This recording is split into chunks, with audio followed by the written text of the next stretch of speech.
नमस्कार, मैं हूं हरिशंकर व्यास। सेंट्रल हॉल में आपका स्वागत है।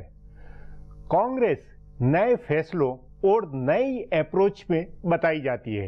संगठन के फैसले भी हो रहे हैं तो मोदी सरकार के खिलाफ तल्खी भी बढ़ रही है।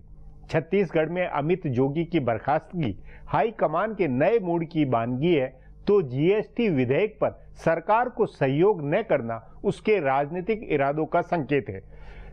अभी ये महज अटकल है कि वर्ष 2016 में राहुल गांधी पार्टी की अध्यक्षता संभालेंगे या नहीं, मगर मोटे तौर पर कांग्रेस के जानकार उनके हाइपर एक्टिव रहने की बात कह रहे हैं। इसका सीधा मतलब मोदी सरकार के खिलाफ आक्रामकता है। दूसरा तात्कालिक फोकस असम केरल के विधानसभा चुनाव में अपनी सत्ता बचाना है। फिर एक विषय संगठन में फेरबदल का है। राहुल गांधी अध्यक्ष भले न बने लेकिन प्रदेश स्तर पर वे कई परिवर्तन करा दे रहे हैं। इन सबसे अधिक कांग्रेस की केंद्रीय कमान का फोकस सरकार के खिलाफ हल्ला बोल है। मोदी सरकार की आलोचना और भाजपा से पंगे लेने का कोई मौका कांग्रेस नहीं चूक रही है। पिछले दिनों सरकार की तरफ से संसदीय कार्य मंत्री वेंकैया नायडू ने कांग्रेस अध्यक्ष सोनिया गांधी से मुलाकात की, उनसे जीएसटी विधेयक पास करवाने का आग्रह किया, लेकिन उन्होंने इसका भरोसा नहीं दिया। कांग्रेस ने भाजपा के खिलाफ महागठबंधन बनवाने का फार्मूला भी चलाया हुआ है। उस नाते बसपा का पंजाब में कांग्रेस से अलायंस की सोचना बड़ी बात है। आज इस सब पर चर्चा है। इस पर चर्चा के लिए आज मेरे साथ वरिष्ठ पत्रकार पंकज वोरा है।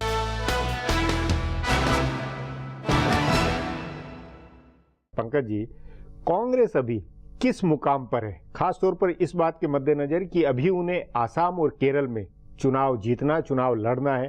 क्या कांग्रेस के अंदर रणनीति सोची जा रही है? देखिए, कांग्रेस के अंदर कोई रणनीति नहीं सोची जा रही कि जो है कि कांग्रेस का यही दुर्भाग्य है कि कांग्रेस को यही नहीं मालूम कि वो आगे के कदम उसको कैसे आगे बढ़ना है। कि अगर हर तरफ आप देखो, असम में एक तरफ बात चलती है कि बदरुद्दीन अजमल की पार्टी के साथ कांग्रेस टाई अप करेगी, दूसरी तरफ तरुण गोगोई कहते हैं हम अकेले जाएंगे। तो इसका मतलब कि क्लियर डिफरेंस ऑफ ओपिनियन है।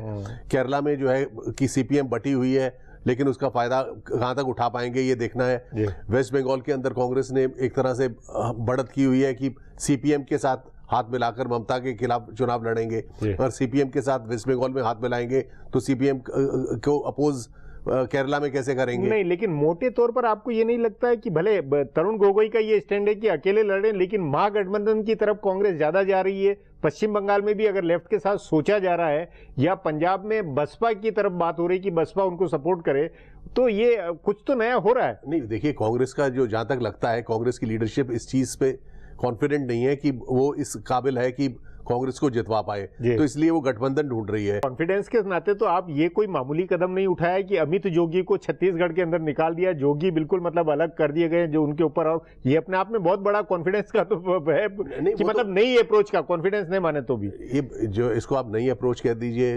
उसको ज्यादा चालाकी कह दीजिए या ज्यादा बेवकूफी कह दीजिए, ये तो मालूम नहीं। लेकिन जोगीज के बिना छत्तीसगढ़ में कांग्रेस का जो पनपना जो है इतना आसान नहीं है। कांग्रेस की जो मेरे को लगता है रणनीति है, जो खासकर के राहुल गांधी की है, उसकी मेन रणनीति ये है कि 2019 के चुनाव तक मोदी को किसी तरह से जितना कमजोर किया जा सके उतना किया जाए, चाहे उसके लिए किसी के साथ भी गठबंधन करना पड़े। मतलब ये कि पहला फोकस कांग्रेस के अंदर सिर्फ नरेंद्र मोदी और मोदी सरकार ही है।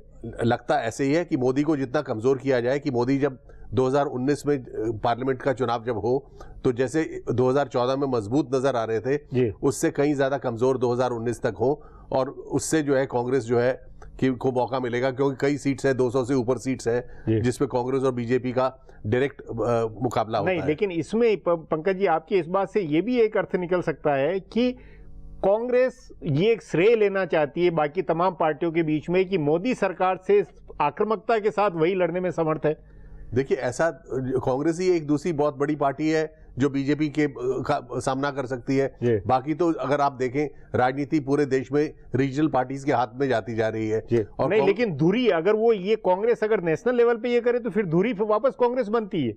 नहीं बनती है, लेकिन कांग्रेस जो है नेशनल लेवल पे जो है कांग्रेस इस काबिल नहीं है। जो कांग्रेस में अब जैसे प्रोफेसर जोया हसन है, वो कांग्रेस हाईकमांड के बहुत नजदीक थी, जेएनयू की प्रोफेसर है, उन्होंने यहाँ तक अब एक हाल ही में एक इंटरव्यू दिया है, उन्होंने भी कह दिया है कि जो माँ बेटा जो है सोनिया गांधी और राहुल गांधी मास लीडर्स नहीं है। अगर दोनों मास लीडर्स नहीं है तो मतलब कि प्रश्न उठता है कि फिर को कांग्रेस की लीडरशिप क्यों संभाले हुए? नहीं तो उस नाते पहली चुनौती फिर यह है कि केरल और आसाम में किसी तरह एंटी इनकम्बेंसी के बावजूद कांग्रेस वहां जीते, ये पहली चुनौती है अगर मास बेस और वो कसौटी है तो। बिल्कुल, देखिए अब जो है कि जो तरुण गोगोई की कैलकुलेशन लग रही है, वो सोच रहे हैं कि एक ट्रायंगुलर फाइट अगर बनेगी तो उसमें शायद वो निकाल लें, क्योंकि जो उसमें वेरियस कम्युनिटीज के ऊपर काफी कुछ निर्भर करता है। अब माइनॉरिटी वोट 36-37% मानी जाती है असम के अंदर।